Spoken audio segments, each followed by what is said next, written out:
Hi everyone, hope you're doing well. Okay, I'm going to answer the most common question that I get all the time. I get it on a daily basis, and that is, what car should I list on Turo? I get this question probably like at least a dozen times a day, and it's from people in all different markets, all different types of cars, all different types of budgets. It just completely varies, right? And the thing is with this type of question is that there really is no cookie cutter answer. There just isn't. And so today's video is really a lesson in asking a better question to figure that out, because that is one of the most critical steps you'll take to getting into the Turo marketplace. Doing Turo in itself, like on a day-to-day basis, very easy, right? It's easy to list a car. It's easy to get your description done. It's easy to take photos. It's pretty easy to deal with guests. All of that is easy. That's all systematic, right? You can follow a system and you're going to be good to go. But figuring out what car to list is so important, because if you make the wrong decision, you could end up in a position to where you're stuck with a vehicle that maybe is not revenue positive or is not making as much money as you would like it to. So first and foremost, there is no one size fits all answer. It really, really depends on so many factors, primarily the market that you're in. Where are you located? What are people doing where you're located? For my membership site, whenever I work with my members on this question, I always have them give me a breakdown of where they're located, what people are up to over there. Are people traveling into town? Do you mostly see local people? Like, what type of an area are you in? So I'll use my market as an example, and I'll run through some of the questions that till this very day I have to ask myself when it comes to deciding which cars I'm going to put on the marketplace, right? So I live in Orange County, California. That's Southern California. In my area, we have a lot of attractions, a lot of reasons why people travel into town. Aside from it being a major business hub, we're 45 minutes outside of LA, which is a major city. A lot goes on there in itself. We're very close to the beaches. I'm less than 10 minutes away from the beach. We have major attractions like Disneyland. We have the coast. There's a lot going on. You can literally in one day go to the beach and you can go to the mountains. The same day that you go snowboarding, you can literally go surfing. So I live in a very unique area to where people can conveniently travel, move around, drive around. There's a lot to see, a lot to do. At the same time, there's a lot of locals as well. Now, I live in an area where most people own cars, so my local business isn't as prominent as the people traveling in. So typically, I deal mostly with people coming into town, which is why the pandemic was a little bit tough, because you're not getting as many local bookings because of where I'm located, right?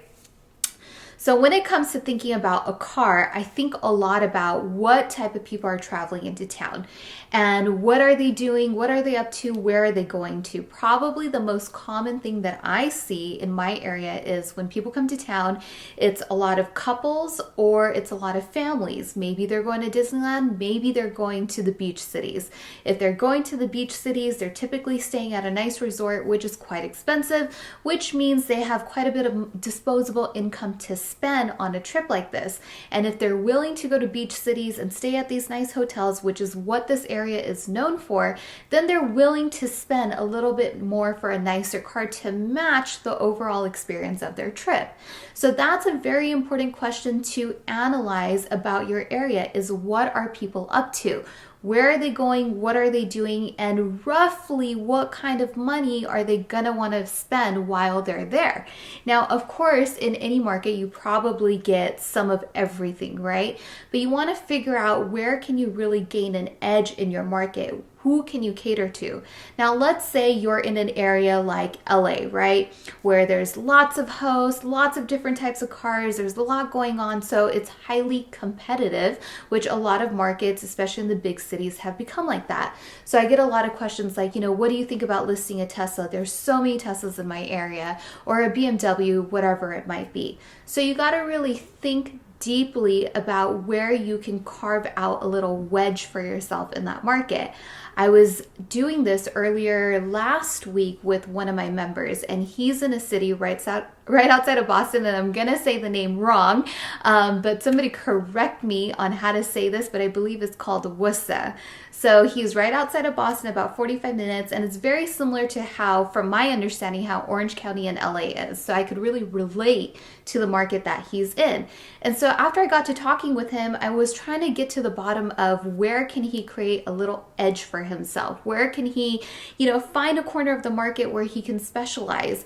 And so we kind of looked through all the cars, same thing. We saw Teslas, we saw a whole spectrum of things. And one example I shared with him is, being in Orange County, one of the things that people so commonly do, whether you're from Orange County, you're from LA, or you're flying into town, is you drive out to Vegas. It's just the thing to do. It's something about being in Southern California where that is a very common activity, right? Because it's a quick weekend trip. People leave on a Friday, they come back on a Sunday. It's not a very far drive. It's about 275 miles, maybe takes 3.5 hours or so to get there. It's a very easy drive. It's just something that people do. So what I was asking him is if there was anything similar like that in his market. And he expressed to me that when people come into town, maybe they're from the area, maybe they're in Boston, one of the things that people love to do is go out to Rhode Island.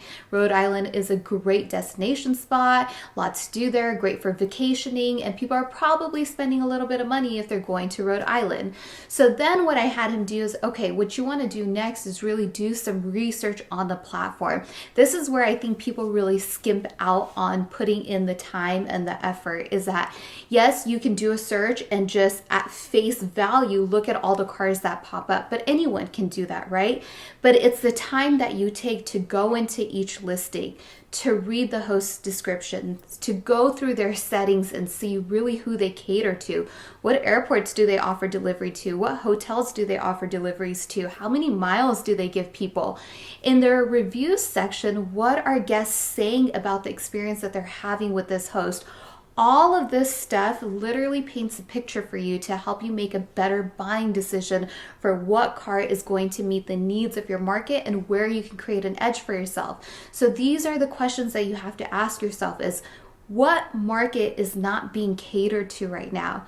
Who is not thinking about people going out to Rhode Island, and how can I capture that part of the market? What type of car would people want to take to Rhode Island from Boston? What type of experience are people looking for? I guarantee you, if you go through hundreds of listings, really, you should go through hundreds, and you read their descriptions, you look at a host settings, you read through the reviews, you will come to a conclusion about, okay, this type of car seems to get people excited. This type of car is leaving great feedback for this host, which in turn is going to create repeat and referral business. So that is how you build your listing. That is how you decide which car you should list on the platform. Now, I do something very similar with my cars. I always think about, okay, if I get this car, is this a great road trip car out to Vegas? Because I love to cater to people who are going to Vegas. Reason being is that typically people will drive out to Vegas and that's it. That's all the driving that they do. They drive there and back. It's a straight shot. You're not really getting that much wear and tear on the car. People aren't braking heavily. None of that is really going on because you're literally driving through a desert in almost a straight line till you get to Vegas. And then once you get there, it's not a drive around city. You park, you do your thing, go on your vacation, and you drive back. So I love to cater to those people. So some of the things that I do when I cater to people going to Vegas is I make sure that I offer enough miles for a weekend for people to get there and back. So that makes my listing more valuable to them. It makes more sense for a trip like that. And then again, I go back to thinking about, well, what type of car would I enjoy driving out to Vegas? What if it's just me and one other person? What if it's me and some family? What if it's me and some friends? Like, what do people do when they go to Vegas? There's bachelor parties, there's birthdays, anniversaries, there's all kinds of things that people go out there for. So how can you cater to that and really corner that market and be the go-to person for people going to Vegas? How do you advertise that in your listings, right? And kind of showcase what that experience could be like before people rent from you. And you can really become known for almost monopolizing that part or that segment of a market. So to kind of bring it all home together, the thing is, when you're trying to figure out what car you should list on the platform, you have to ask a better question. You have to figure out, what market can I cater to? Who is not serving a certain segment of people? Where do people want to go? Who's in my area? Who's my demographic, right? There are some cities, especially here in Southern California, where people are very green, right? So people really care about electric cars, they understand it, it's very normal here. Whereas there's other parts of the country where that may not necessarily be the case. So maybe listing a Tesla is not the best idea, or maybe that's a segment of the market that's growing and not being catered enough because it's still new. So listing a Tesla is a good idea. So you really have to dig around, do some research, and more than anything, it's just critical thinking, right? You got to really think for yourself about what is going on around you. Bring that awareness to your geographical location, to the people around you. What do you experience in your workday? What do you experience in your community? What do you personally like to do from your area? So all of those things are going to really help you come down to a conclusion of the type of car you should list, because there is truly no cookie cutter answer for any market. You have to figure out what fits best. So, I can't sit here and tell you that you should list a Tesla. I can't tell you that you should list a BMW.